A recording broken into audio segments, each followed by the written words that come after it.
guys, welcome back again to my channel. If you're here for the first time, my name is Uma. I'm a mommy YouTuber living right here in the city of Ilori, Kwara State, Nigeria, but I'm currently filming in Enugu State.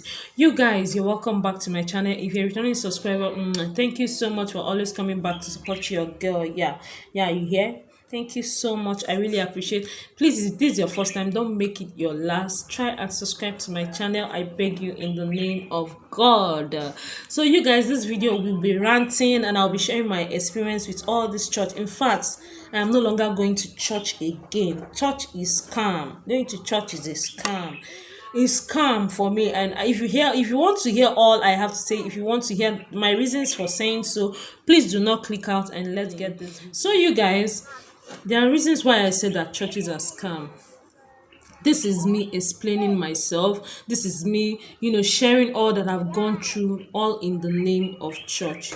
You understand? All in the name of going to these big churches and that care nothing about you. They don't care any single thing about you. I don't know what you have to say, but please just chill down and hear me out, okay? If you have anything to say in the comment section, I would love to hear all. Every one of us have our own reasons for doing or saying whatever we say or whatever we do. I don't say that I don't go to church, but for some reasons I've started using my head and my brain while going to church, and I want you to listen to that and know if you are going to incorporate that in your day-to-day lifestyle. Okay, up you. So you guys, back then when I was still single, guys, there's this particular church I attended.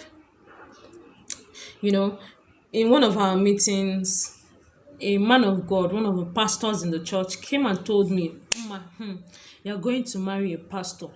Do not ever make the mistake of not marrying a pastor. I said, okay, sir. At first, I said no. Like, I wanted to drag an argument with him, but I understood his position as a pastor in the church, and I'm like, okay, I've heard you, sir. It's familiar.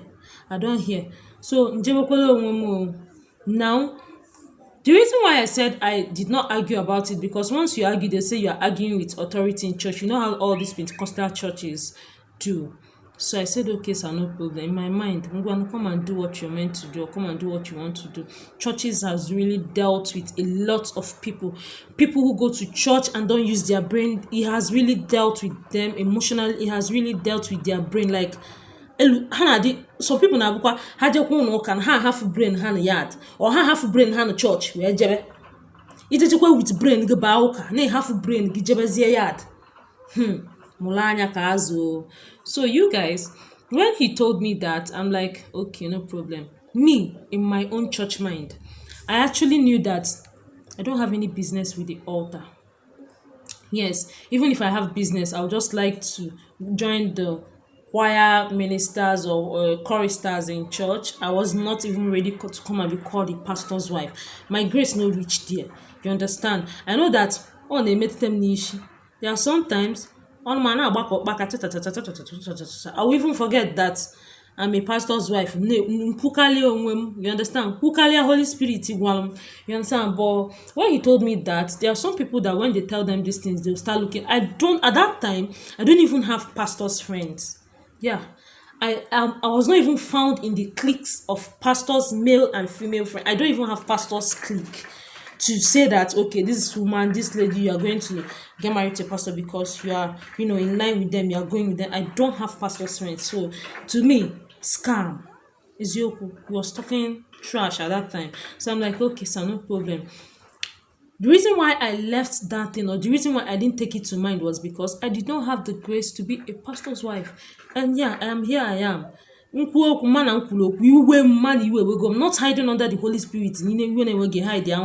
You can't express yourself. That was not the kind of life I wanted to live. Another experience I had with all these pastors was, there was one time in that same church, we had a workers meeting on Tuesday. We had workers meeting, and we had this program coming up, and they gave us this mandate of bringing, I think, 30k or 20k to church because of that program. You know how they mandate, if you are going to Pentecostal church, you should know all these things now.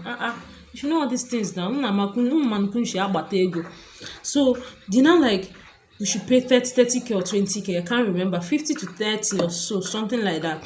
So then I just finish my SSC exams. So I'm still looking for, some small jobs to do to help myself and take care of myself. And we now said, okay, each and every one of us in that workers department, that we are going to pay 30 or 50k for that program. At that time, your baby girl was not working. So it got to my point where they were mandating. Maybe they gave some of us that looked small 20k to bring. I just told the pastor, I don't have it, sir. Sir, please, with all due respect, I don't have that money that you are asking me to bring. He was like, that is why our mentality of poverty has engulfed my head. Mentality. Nah, pastor, change the elumia. The man of God change the elumia. I'm like, sir, I don't have it. The only thing, he said, okay, how much will you bring? I said, it's only 1,000 naira that I have. Even that 1,000, I was bold enough to confront this man.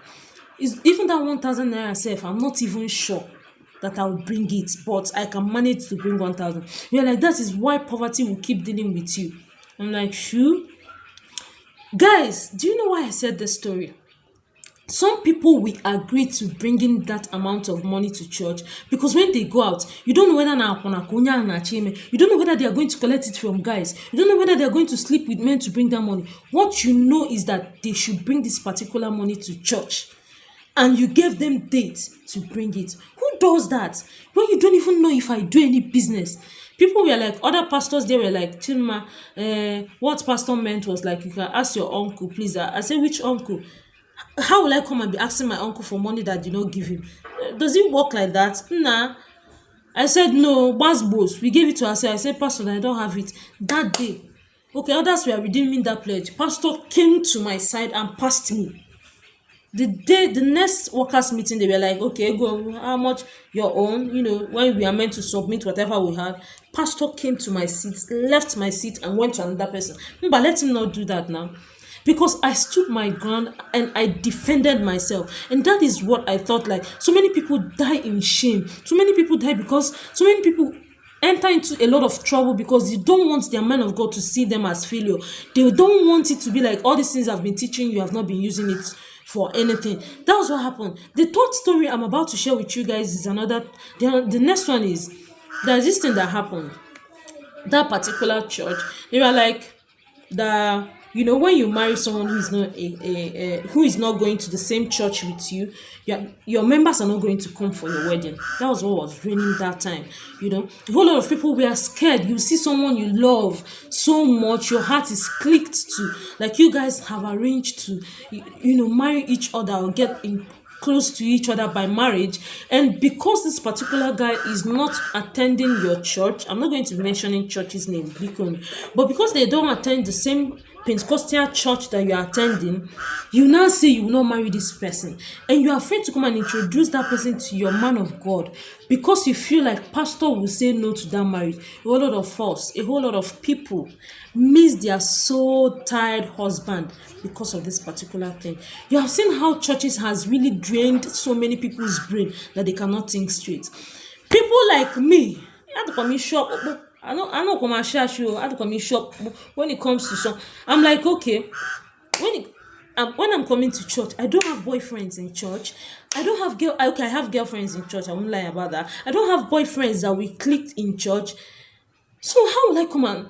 People that I'm even friends with back then was people that are in other denominations that are not even close to, the kind of church that I'm even going to. And I love them so much. But because of these things, so many people started living their, happiness, their joy, their love life, the people that they love, just because they don't want to be seen as unbelievers. They don't want to be seen as that they are doing what the man of God has asked them not to do. I don't send you. No, come. Does it mean I don't have my wedding ring? I did my wedding. My people there. My mom are there. My siblings are there. My cousins are there. Few of my friends are there. Let me now tell you the shocking truth. None of those church members attended my wedding. That was it. None of those people attended my wedding. How many years am I in marriage now? I'm going to 8 or 9 years now. And will I tell you guys that we are not pushing it? We are pushing it. So churches has been washed a lot of people's head that they don't think straight. Churches has done so harm to people that instead of them believing in what God said, they are believing in the system of the church. I'm not a woman of God. I'm not a pastor's wife. I'm not even an evangelist. I'm not even a minister to come and tell you. But with my experience, guys, ị na-eje ụka ịmụrụ anya, ị na-eje ụka ịma na ijechekwa ụka jikwelu brain gị na taba maka na ịhafụla ya brain gị ha saa gị aka mmiri. I tell you truth, I don't blame anyone who says that they don't want to attend church. I don't blame anyone who says that they are going to be doing online service. Yes, it's just because of this whole thing.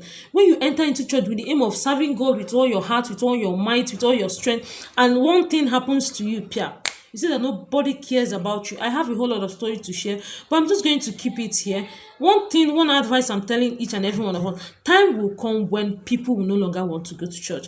Time will come when people will be like, will just be, let me serve God inside my room. Create church. Your husband will be the pastor. You will be the wife, the pastor's wife. Your children will be the congregation, and we still meet heaven at last. So, guys, I don't know. Share your own opinion with me in the comment section. Share all your thoughts and everything you want to talk about in the comment section. That will be all for now. I'll see you guys in my next one. Bye.